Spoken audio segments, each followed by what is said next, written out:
رب اجعلني مقيم الصلاة ومن ذريتي ربنا وتقبل دعاء ربنا اغفر لي ولوالدي وللمؤمنين يوم يقوم الحساب.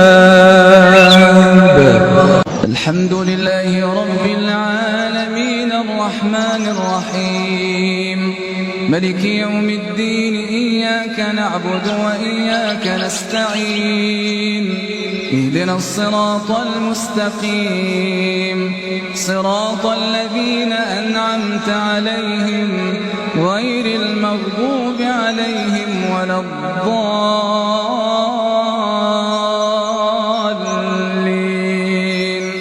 آمين. بسم الله الرحمن الرحيم سبح اسم ربك